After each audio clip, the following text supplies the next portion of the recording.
जीवित पुत्रिका का व्रत काफ़ी नज़दीक आ गया है। हमको आपको सबको पता है कि जीवित पुत्रिका का व्रत 25 सितंबर को दिन बुधवार को है 2024 में।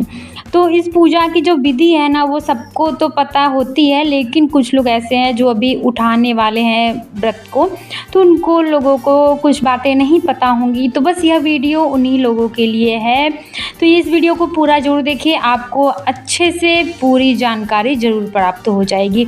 जीवित पुत्रिका के दिन व्रतधारी महिलाओं को सुबह उठकर स्नान आदि के बाद साफ स्वच्छ कपड़े पहनने चाहिए तथा भगवान के सामने यह संकल्प लेना चाहिए कि हे भगवान, हम आपके सामने यह संकल्प लेते हैं कि आज हम पूरे शक्ति व भक्ति के साथ यह अष्टमी का व्रत रख रहे हैं तथा आप हमें शक्ति देना कि यह हमारी व्रत निर्विघ्न संपन्न हो जाए। यह व्रत वो महिलाएं भी कर सकती हैं जिन्हें कोई संतान नहीं है, क्योंकि यह व्रत जो होती है जीवित पुत्रिका व्रत, यह मुख्य तौर से जिनके पास संतान होती है तथा संतानों के लिए ही यह व्रत किया जाता है। लेकिन वो स्त्रियां महिलाएं भी व्रत कर सकती हैं जो इच्छुक हो इस व्रत को करने के लिए और उनके पास संतान ना हो, या फिर लड़की हो सकता है उनके पास बेटा ना हो, तो वो लोग भी इस व्रत को रख सकती हैं। इस दिन हर महिला को पहले घर, आंगन तथा पूजा का स्थान जहाँ की शाम को पूजा होने वाला हो, उस जगह को गोबर से लिपवा लेना चाहिए तथा सूख जाने पर जो पूजा का स्थान है वहाँ पर कुश ला करके लगा देना चाहिए। कुश का पेड़, उसको जड़ से खन के ला करके लगा देना चाहिए जहाँ पे हमें ज्योतिया का पूजा करना होता है तथा शाम में ही पूजा की सारी तैयारी भी कर लेनी चाहिए। शाम में देखिए पूजा होता है जीवित बंधन बाबा का, ज्योतिया माता का, जीवित पुत्रिका माता का पूजा होता है शाम के समय। तो उससे पहले हमें सारी तैयारियां कर लेनी चाहिए, क्योंकि ये पूजा जितनी बड़ी है उतनी ही ज़्यादा इसमें तैयारी भी करनी पड़ती है। जैसे कि इस दिन अर्पण बनाना होता है। अर्पण होता है एक चावल, हल्दी और उसमें पानी डालकर घोल बनाकर तैयार किया जाता है। वो देखने में पीला पीला होता है। यह पूजा में बहुत ज़रूरी होता है जो अर्पण होता है।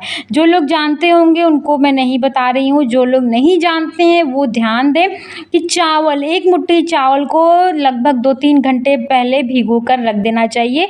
फिर उसको सिलबट्टे पे पीस लेना चाहिए हल्दी के साथ। अगर हल्दी का गांठ है आपके पास तो आप उसे भी 2-3 घंटे पहले ही भिगो दीजिए, अन्यथा आप साफ स्वच्छ पैकेट खोल के हल्दी का पाउडर भी उसमें 1 चम्मच पानी के साथ मिला करके एक घोल तैयार कर सकते हैं जिसको हम अर्पण बोलते हैं।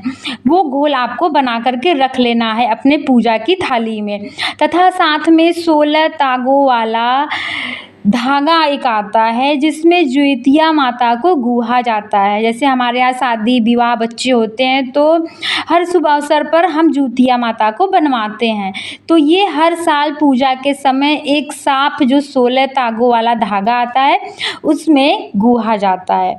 साथ ही में एक नई साड़ी, अगर आप सक्षम हो तो आप एक नई साड़ी लाल रंग की या हरे रंग की ले सकते हैं, नहीं तो आप एक साथ में चुनरी रख लीजिए।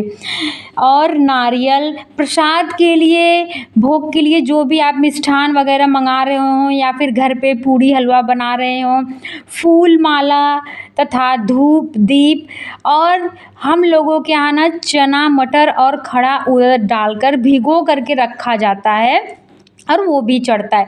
अगर आप लोग के यहाँ भी ऐसा हो रहा हो तो आप 1.25 पाव चना, मटर, उड़द तीनों एक साथ ही भिगो दीजिएगा और पूजा के स्थान पर इन सारी चीज़ों को लेके जाना होता है तथा फल तथा गन्ना भी 5 इसमें अवश्य मिला लीजिएगा।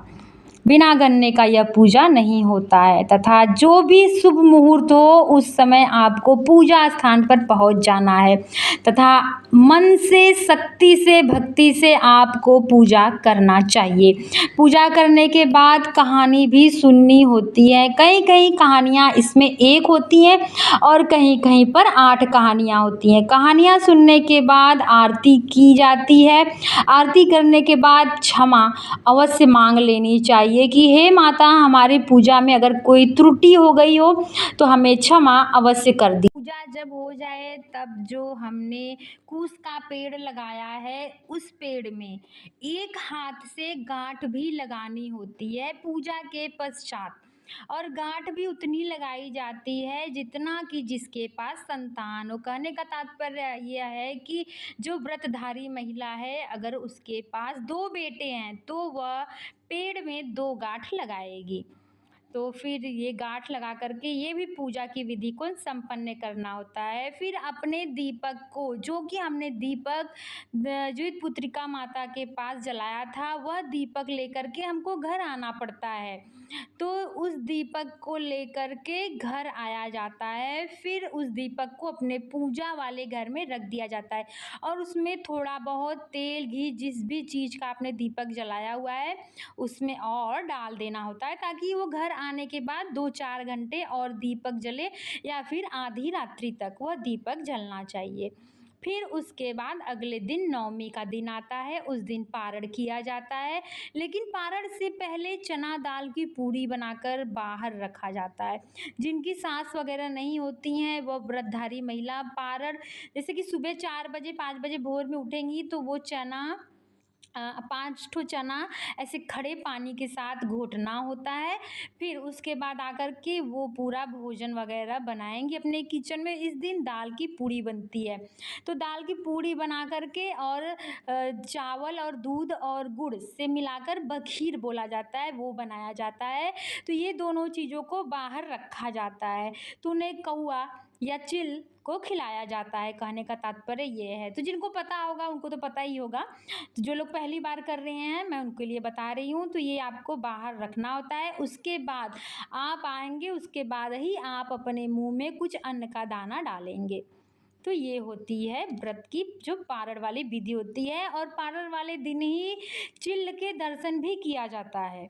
यह भी एक बहुत बड़ी मान्यता है। तो इस तरीके से हमारे जीवित पुत्रिका व्रत की जो विधि होती है वो संपूर्ण हो जाती है। तो जीवित पुत्रिका माता हमें, आपको, सबको इतनी शक्ति दे कि हम यह व्रत की विधि पूर्णतया बहुत ही अच्छे से पूरी कर सकें और हमारे संतान को भी जीवित पुत्रिका माता दीर्घ आयु प्राप्त कराएं। जय माता दी।